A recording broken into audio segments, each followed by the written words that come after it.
교수님 오늘 이렇게 아침 일찍이 국회에 나와서 1인 시위 하시는데 네. 왜 이렇게 1인 시위 하게 됐는지 하고 예. 간단한 자기소개해 주시면 고맙겠습니다. 네. 저는 그 동아대학교 경영대학의 그 강영무 명예교수입니다. 정년 퇴임해가지고 명예교수를 지고 있는데요. 오늘 제가 이렇게 1인 시위에 나오게 된 거는 제가 2005년경에 경영대학장으로 있을 때 성소수자에 대한 그 경영대학 교수들의 그 인식을 한번 조사해 볼 기회가 있었어요. 그때 보면은 거의 대부분 분들이 성소수자에 대해서 좀 안타까운 그런 마음 갖고 있고 또 참 우려하는 그런 마음들이 있었습니다. 대부분 인식이 그랬는데 또 그 과정에서 학생들의 인식도 좀 알아봤는데 학생들도 크게 차이 나진 않았어요. 그래서 그러한 그 인식들이 시간이 흐르면서 상당히 빠른 속도로 바뀌는 걸 느꼈어요. 그래 많이 우려가 되더라고요. 우리 사회가 빨리빨리 사회라 여러 가지 좋은 점들도 있지만은 이렇게 근본적인 삶의 혹은 인간의 근본적인 성 문제에 대해서 이렇게 인식이 빨리 바뀌는 것은 참 심각한 문제다 하는 생각에 1인 시위에 참여하게 됐습니다. 교수님께서 이제 성소수자 문제 이런 것도 말씀하셨는데 차별금지법을 네. 왜 반대하시는지 네. 그걸 좀 구체적으로 말씀하시면 고맙겠습니다. 네. 차별은 금지해야죠. 차별하는 건 참 좋지 않은 거죠. 그 점에 대해서는 제로날 필요도 없다고 생각이 됩니다.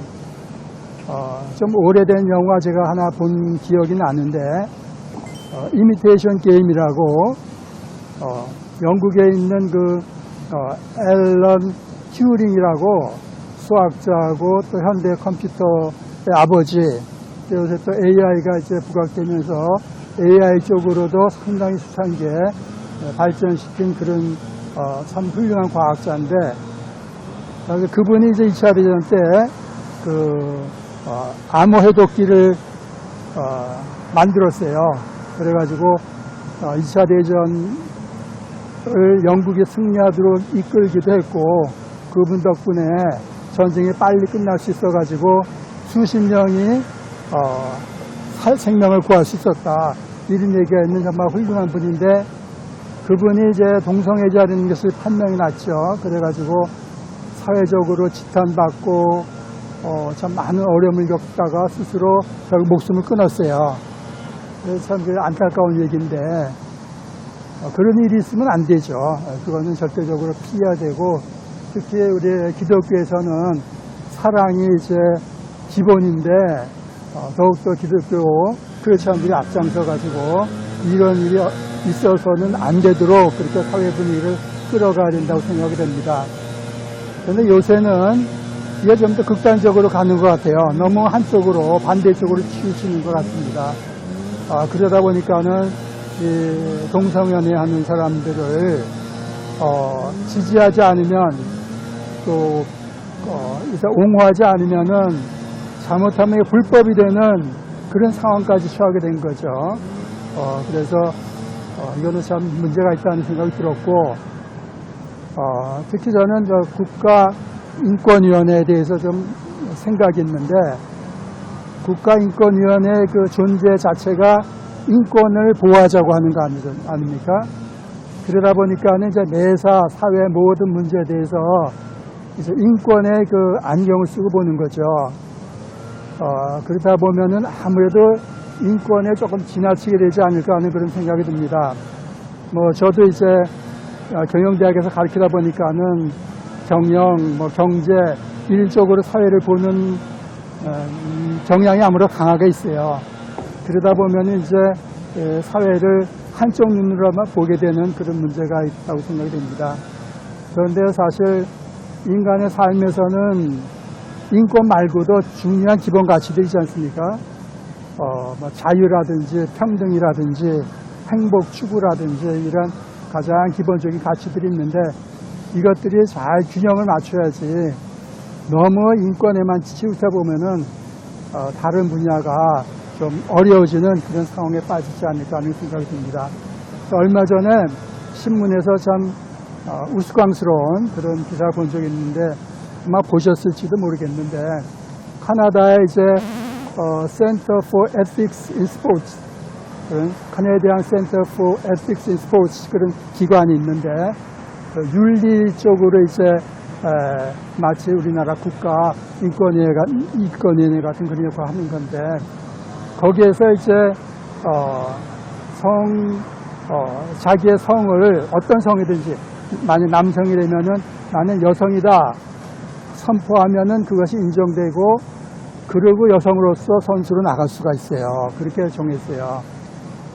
그러다 보니까는 이제 여성 역도 대회가 있었는데 어떤 남자 역도 선수가 내가 여성이다 이렇게 선언하고 여성으로 인정을 받아가지고 역도 대회에 나온 거예요. 그래 우승을 한 거죠. 정말 말도 안 되는 얘기죠.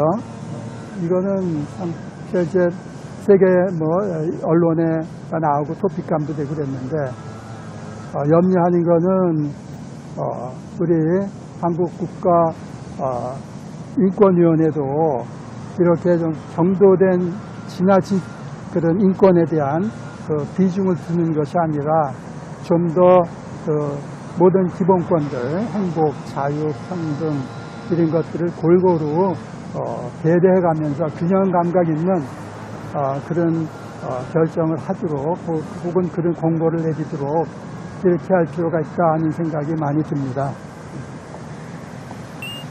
네, 하여튼 교수님 말씀하신 것처럼 인권이라는 이름으로 잘못된 것까지 다 인권으로 해서 특별히 동성애나 트랜스젠더까지 인권에 포함시키고 하는 것이 큰 문제라고 저는 생각합니다. 네. 그럼 교수님 마지막으로 우리 한국 국민들한테 당부하고 싶은 말씀을 해주시면 고맙겠습니다.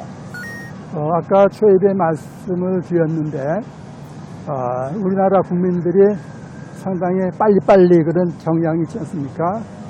그것이 이제 우리나라 발전의 원동력이 되기도 하는데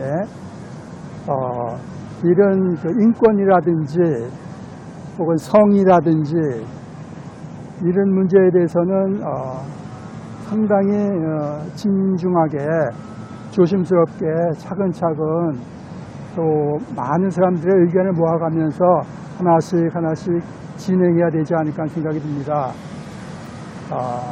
우리가 좋지 않은 분야로 해서 세계 1위 하는 것들이 많이 있어요. 그죠?